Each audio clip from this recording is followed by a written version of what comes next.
conversábamos con Juan de la Puente sobre cómo explicar esto y que no se entienda como algunos ya están diciendo en el Twitter, ¿no? Arreglos bajo la mesa.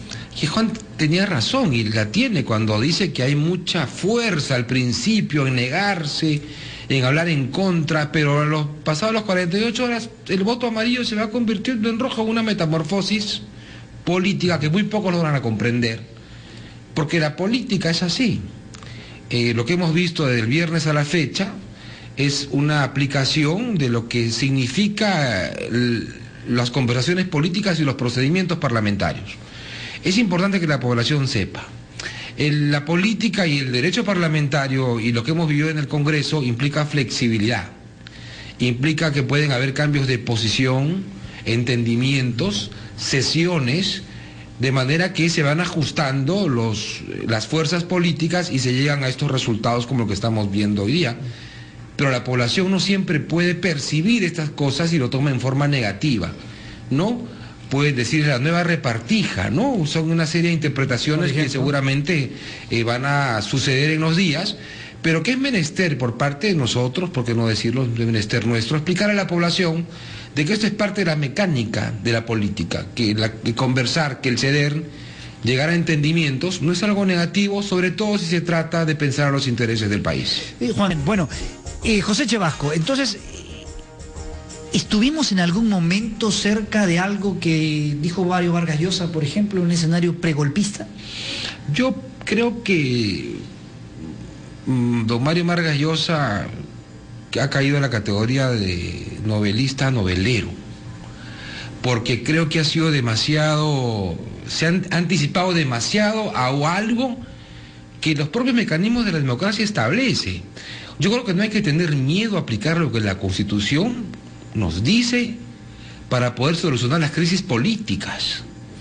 Creo que el hecho de que hayamos tenido una posición de un Congreso cohesionado con su oposición para poderle darle un jalón de orejas a este gobierno y que este gobierno de alguna manera pida a cierta parte de la oposición una prueba de fe y que esto haya podido generarse en un contundente voto rojo para poder negar la confianza a este gabinete, no es una cosa que debamos temer ni estar asustados sobre este particular.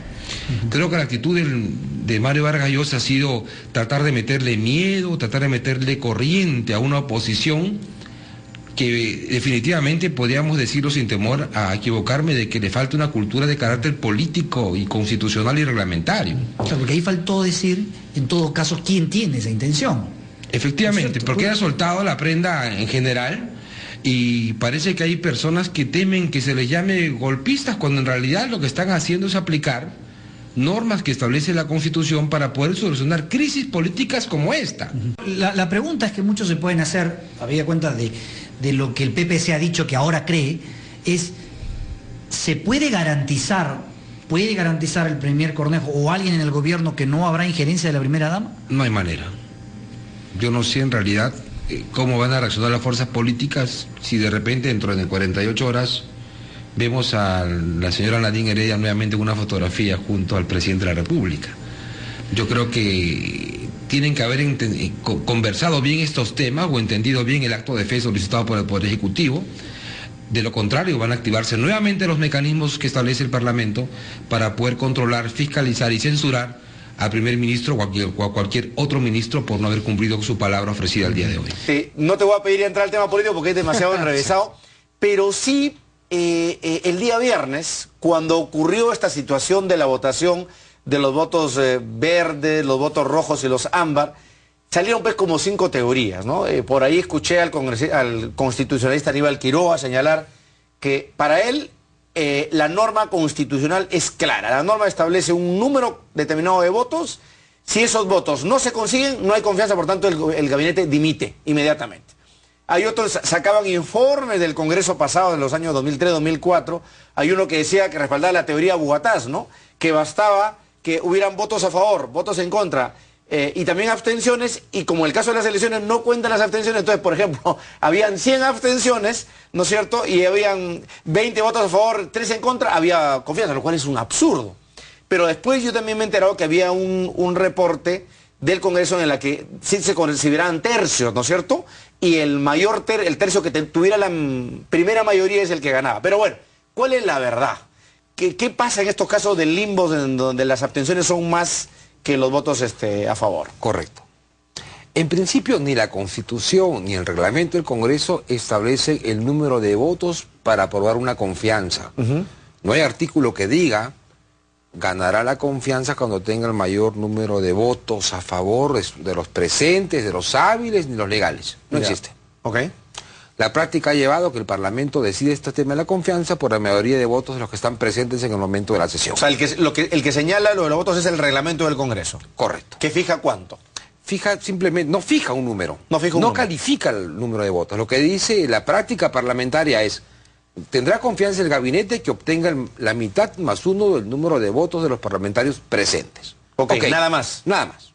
Sin embargo, en este problema político que existió en el Parlamento el día viernes, llegaron a una conclusión, entiendo los técnicos del Congreso, y decir lo siguiente: no queremos, decían los parlamentarios de la oposición, manifestar nuestro voto rojo.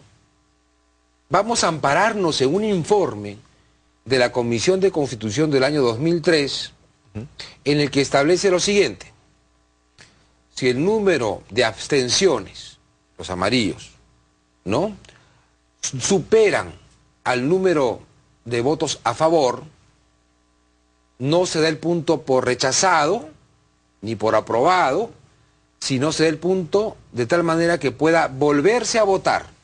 Correcto. Hasta llegar al número de votos requerido para aprobarse o rechazarse. Pero tampoco dice cuántas veces, pues te puedes pasar una madrugada entera. Exactamente, entonces ahí viene la otra parte. Era, si se puede volver a votar, ¿hasta cuándo podemos volver a votar? Lo que se encontró como alternativa era la fecha límite que tenía el Congreso para aprobar la confianza a un gabinete. En este caso era el 26. 26, a otros dicen 24, claro, 26, porque exactamente. Entonces se iban a suceder una serie de votaciones hasta llegar a la fecha límite, en el que si se repetía la votación de los ámbar o abstenciones que superan al número de votos a favor, en ese instante el Congreso iba a tener que interpretar que se había rechazado. Que se había rechazado la confianza formalmente y por consiguiente entraba en gabinete el crisis y el presidente de la República estaba obligado a nombrar un nuevo gabinete. Esa interpretación me parece legítima, entendible, pero desde el punto de vista constitucional me parece bien jalada de los pelos. La verdad que al no haber los votos a favor, ya es un desde rechazo, la primera votación. Así es, ya es un rechazo a la confianza del gabinete. Es como pretender, José, que cuando uno designa defensor del pueblo, miembro del Tribunal Constitucional del Banco Central de Reserva, tiene que hacer exactamente lo mismo para que se logren designar a las personas. Claro. Es absurdo. Cuando yo fui consultado y sobre este tema dije, ojo, para mí el tema es un rechazo. Así es. Entonces, y además le digo, hay otro tema, que ese informe de la Comisión de Constitución no está hecho para una confianza, está hecho para un trámite de un proyecto de ley común y corriente. Y aquí estamos hablando de una función de control político, que es otro tipo de labor del Parlamento. Otro tipo de envergadura, otro tipo de decisión que no tiene nada que ver con el trámite de una iniciativa legislativa y ante la cual se han cogido en esta oportunidad en el Congreso y ha generado, en mi opinión, un pésimo precedente. Lo que correspondería, José, ¿qué crees tú? Entonces, elaborar un proyecto de ley o modificar o establecer en el reglamento mayor claridad para este tipo de cosas, ¿no? Yo creo que sí, en este caso al reglamento le toca desarrollar el precepto constitucional del trámite de la confianza y definir claramente la cantidad de votos, si es el de número legal, número de hábiles, lo que fuera, para evitar cualquier tipo de malinterpretación. Porque este es un mal precedente, no sabemos qué pueda pasar más adelante. Y le hace un daño gravísimo a la estabilidad política del Perú. Claro, porque imagínate, ya hablando de una interpretación política de lo que ha pasado en el Parlamento, el cambio de color del voto entre el viernes y el día de hoy, lunes, no, la población va a interpretar qué pasó acá. ¿Qué ha habido? ¿Una repartija nueva? Así es. ¿Por qué cambiaron de opinión tan rápido? ¿Cuál ha sido con lo que el gobierno se ha comprometido para... ¿Por qué tanta firmeza el viernes y ahora tanta flexibilidad? Exacto. ¿Qué ha pasado? Nadie entiende qué ha pasado. Efectivamente. Entonces, ¿qué pasa? Esta falta de claridad en las reglas y en las normas hacen que nuevamente el Congreso se debilite. Así es, como institución. Como institución hablando, por eso que es necesario que estas cosas se desarrollen y tener las reglas claras. Y de paso, José, también debilitas al gobierno, porque ponte tú en una situación, para seguir la teoría que tú has esgrimido recogiendo lo que se ha dicho antes, imagínate que no se logre la confianza en una semana. Eso es un caos político. O sea, ninguna firma de ministro va a valer, ningún acto de gobierno del presidente va a poder ser refrendado por un ministro porque se va a la cárcel. Porque es usurpación de funciones. Entonces, con mayor razón, esto tiene que estar establecido en el reglamento del Congreso. Y Máxime, teníamos un gabinete que ya había renunciado. O sea, si había puesto sus cargos a disposición. Exactamente, ¿no? Entonces, yo creo que yo estoy por un lado contento que se hayan suscitado estas cosas para poder reflexionar sobre la importancia de tener normas claras para el manejo del Parlamento. No podemos dejar todo a la improvisación o a la interpretación. ¿Qué más nos conviene? Ver cómo está viniendo el viento, cómo corren las olas o el mar para poder definir las cosas.